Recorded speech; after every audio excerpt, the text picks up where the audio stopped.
उत्तम कुल में जन्म लेने से कोई महान नहीं होता।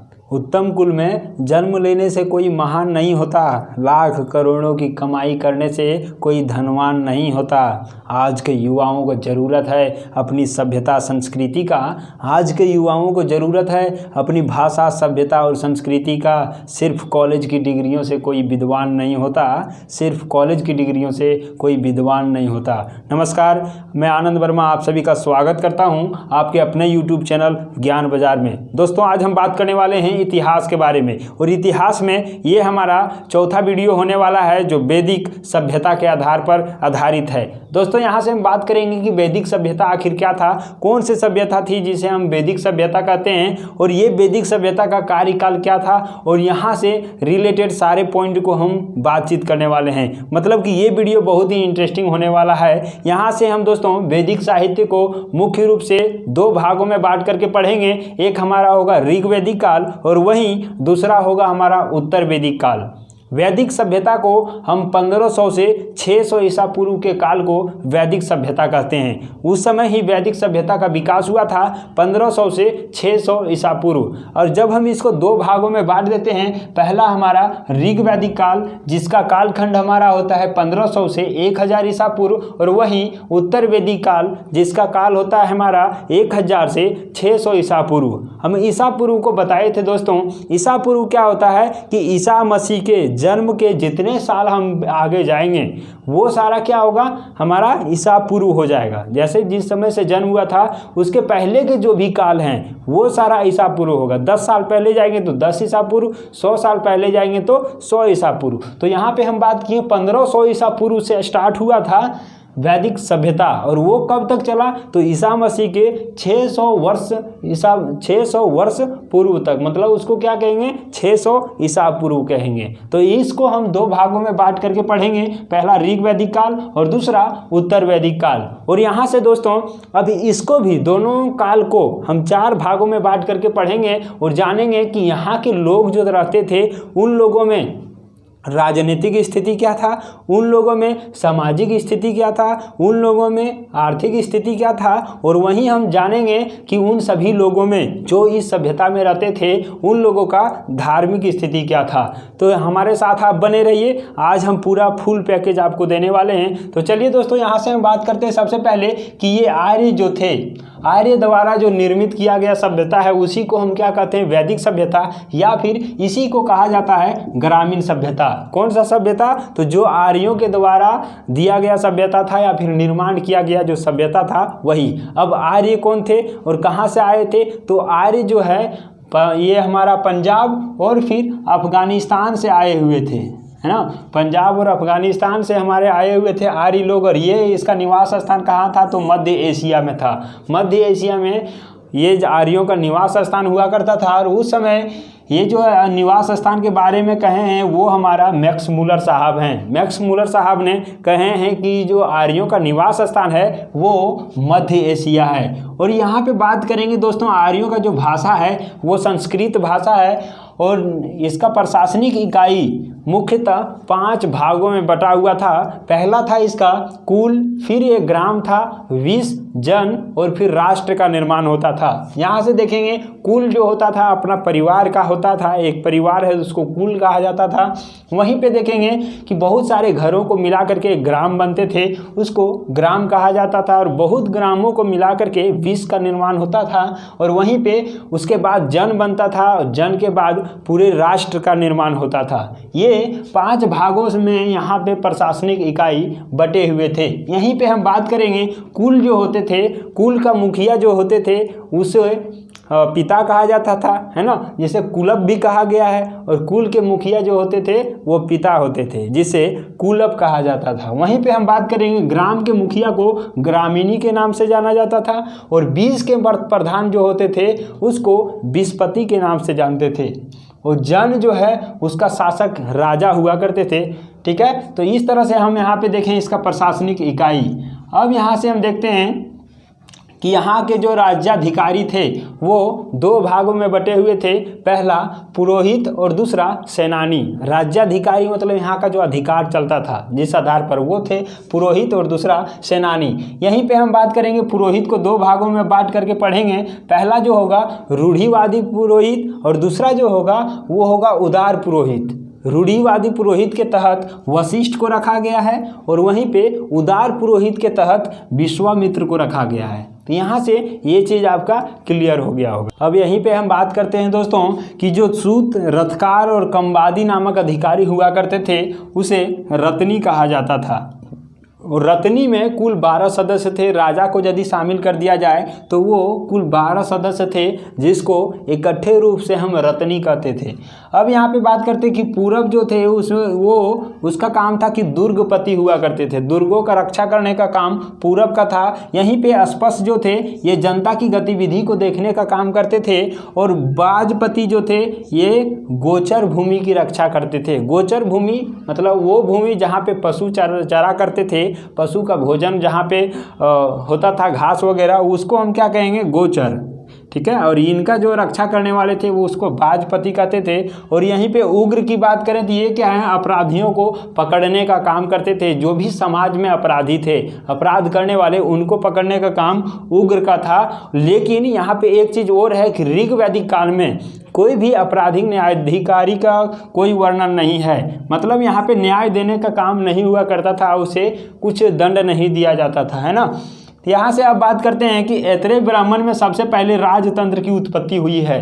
राजतंत्र जो शब्द है वो सबसे पहले ऐत्रेय ब्राह्मण में उपयोग किया गया है, यूज किया गया है। राजा को सलाह देने वाली संस्था थी वो मुख्यतः दो प्रकार की थी। पहला हमारा सभा और दूसरा समिति के नाम से जाना जाता था। सभा में हम देखेंगे दोस्तों कि ये जो था वो श्रेष्ठ और सम्भ्रात लोगों की एक संस्था थी जिसमें दिग्गज लोग रहा करते थे, बहुत ही मायनेबल लोग रहते थे, तो उसको हम सभा कहते थे।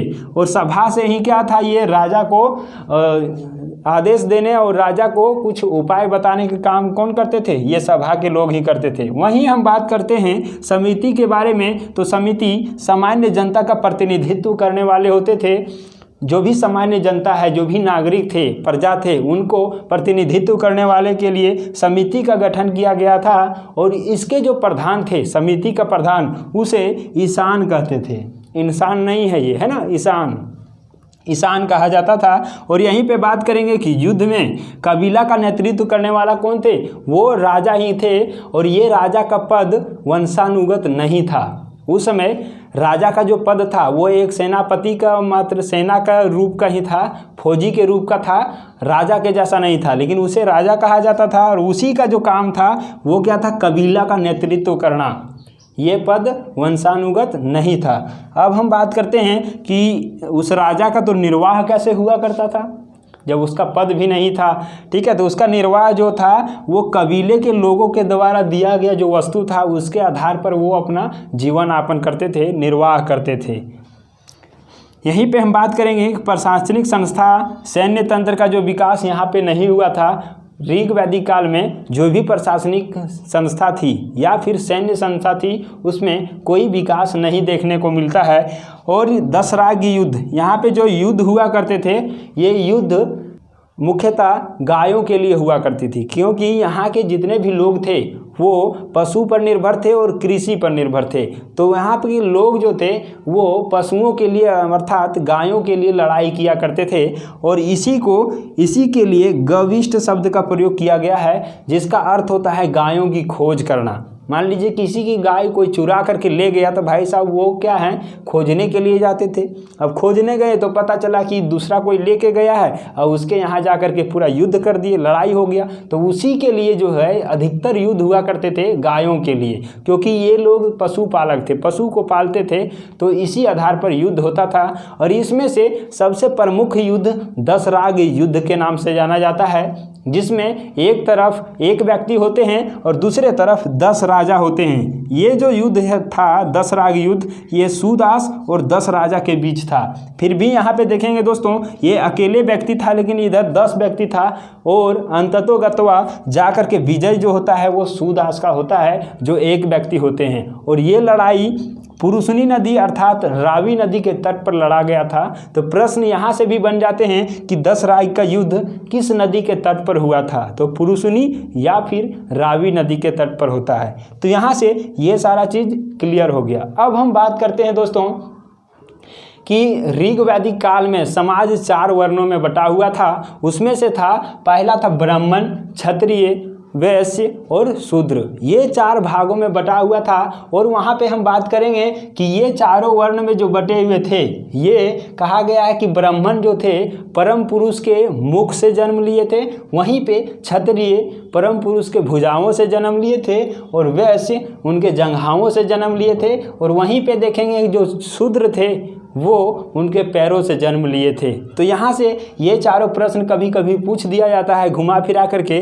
कि किनका जन्म किससे हुआ था। तो सब याद रखेंगे, मुख से है तो ब्राह्मण होगा, ठीक है, भुजा से है तो क्या है, क्षत्रिय होगा, ठीक है, और वैश्य है तो जंघाओं से, और जहाँ शूद्र है वो हमारा क्या होगा, पैरों से जन्म लिए हैं। तो ये चीज़ हमारा हो गया यहाँ से क्लियर। अब बात करते हैं दोस्तों कि आर्य जो थे वो पितृ प्रधान समाज के थे।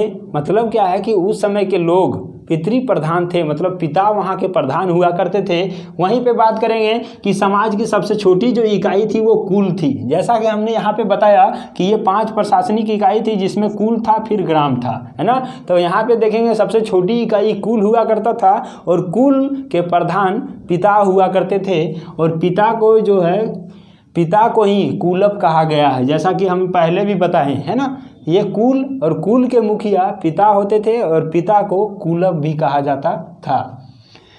यहाँ पे हम देखेंगे कि इस काल में पिता प्रधान होने के साथ भी हमारा क्या है, महिलाओं की स्थिति सामान्यजनक थी। महिला को भी बहुत सारा अधिकार मिला हुआ था। उसमें से क्या था कि वयस्क होने पर ही विवाह करती थी, ऐसा नहीं है उसको प्रताड़ित नहीं किया जाता था। वयस्क हो जाने के बाद उसका ब्याह होता था, विवाह होता था, ठीक है। अब क्या देखेंगे, अपने मर्जी से वो वर ढूंढ सकती थी। इतना भी अधिकार था भाई साहब कि अपने मर्जी से जो पसंद है उससे शादी कर सकती थी। तीसरा क्या है कि अपने पति के साथ वो यज्ञ कर सकती थी, है ना। ये सबसे बड़ा है कि उनको नहीं बैठने दिया जाता था यज्ञ में, लेकिन ऋग वैदिक काल में यज्ञ में भी साथ में बैठ सकती है पति के साथ। तो ये यहाँ पे अधिकार मिला हुआ था पितृ प्रधान होने के बाद भी महिलाओं को। यहीं पे बात करते हैं कि उत्तर वैदिक काल में ऐत्रेय ब्राह्मण में पुत्री को समस्त दुखों का कारण भी कहा गया है।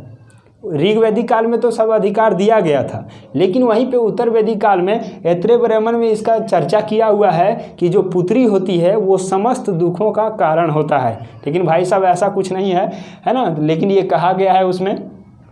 यहीं पे हम बात करते हैं महिलाओं के बारे में, तो मैत्रेयनी साहित्य में, मैत्रेयनी संहिता में कहा गया है कि महिलाएं 3 बुराइयों में से एक बुराई है। भाई साहब ये 3 बुराई कौन कौन है, तो ये बुराई है नशा, जुआ, और तीसरा महिला है। ये तीनों बुराई में से एक महिला को भी शामिल किया गया है। वो कहाँ किया गया है, तो मैत्रेयनी संहिता में किया गया है। अब बात करते हैं कि जीवन भर जो महिलाएं अविवाहित होती थी उसे अमाजू कहा जाता था, अमाजू, ठीक है। ये चीज़ आप याद रखेंगे, हो सकता है पूछ दे।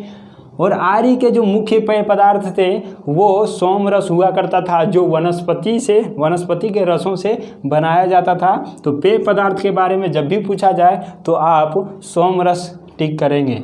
यहीं पे बात करते हैं कि जो उस समय के लोग थे उसका मनोरंजन का क्या आधार था, किस आधार पर वो मनोरंजन किया करते हैं। जैसे आज के लोग हैं वो ज़्यादातर मनोरंजन या फिर मोबाइल चला करके फेसबुक व्हाट्सएप से, है ना, या फिर कोई सीरियल वगैरह देख करके, मूवी वगैरह देख करके कि लेते हैं, अपने घर परिवार के लोगों के साथ बैठ करके बातचीत करने में नहीं। तो इस तरह से हम देखेंगे वहाँ के लोगों का क्या था। तो देखिए मनोरंजन का साधन था संगीत, रथ दौड़, घोड़दौड़ और घृत क्रीड़ा। ये 4-5 चीज़ों इस तरह के चीज़ें थी जिससे वहाँ के लोग मनोरंजन किया करते थे, हंसी मजाक करते थे। संगीत में भाग लेकर के, या फिर रथ दौड़ में क्या है कि रथों का दौड़ होता था, ठीक है। घुड़दौड़ में घोड़ों का दौड़ होता था। उसी तरह देखेंगे कोई क्रीड़ा वगैरह हो गया, खेल वगैरह, उसमें लोग आनंद लिया करते थे कि भाई साहब चलो देखते हैं थोड़ा सा, है ना। अब क्या है, इस यहाँ के व्यवसाय क्या थे, तो हम पहले भी बताएं कि पशुपालक थे और कृषि थे। तो यहाँ का व्यवसाय मुख्य रूप से पशुपालन हो गया और दूसरा कृषि हो गया। यहीं पे बात करते हैं कि गाय को अधन्या के नाम से जाना जाता है। गाय के लिए अधन्या वर्ड का यूज किया गया है। ये अधन्या का अर्थ क्या है कि ना मारे जाने वाला पशु। भाई साहब, जिसको नहीं मारा जाता है उसी को क्या कहते हैं, अधन्या कहते हैं। और यहाँ पे ये भी व्यवस्था था कि जो व्यक्ति यदि कोई गाय को मार दिया तो उसके लिए क्या था, उसका मृत्यु दंड था या फिर उसे देश से निकाल दिया जाने का प्रावधान था। तो यहाँ से ये चीज़ क्लियर हो गया। और ये आर्यों का जो है प्रिय पशु वो घोड़ा था। ठीक है, आर्यों का प्रिय पशु घोड़ा। लेकिन प्रिय देवता के बारे में बात किया जाए तो वो इंद्र थे। लेकिन उत्तर वैदिक काल में ये इंद्र को छोड़ करके हमारे प्रजापति को मानने लगे थे, है ना, प्रिय देवता। तो इंद्र थे कब, ऋग वैदिक काल में। लेकिन उत्तर वैदिक काल में प्रजापति को अपना विशेष देवता मानने लगे थे। यहीं पे हम बात करते हैं दोस्तों कि उस समय के जो लोहा था उसे लोहा को श्याम अयस या फिर कृष्ण अयस के नाम से जाना जाता था। और वहीं पे तांबा को लोहित अयस के नाम से जानते थे लोग। अब यहाँ पे बात करते हैं कि जो व्यक्ति व्यापार करने के लिए दूर दूर तक जाते थे उसे पन्नी कहा जाता था। पन्नी, ठीक है, पन्नी कहते थे जो दूर दूर तक व्यापार करने गया अपना क्षेत्र को छोड़ करके दूसरे जगह, तो उसको पन्नी कहते थे। अब यहाँ पे लेन देन का भी कोई प्रचलन होगा।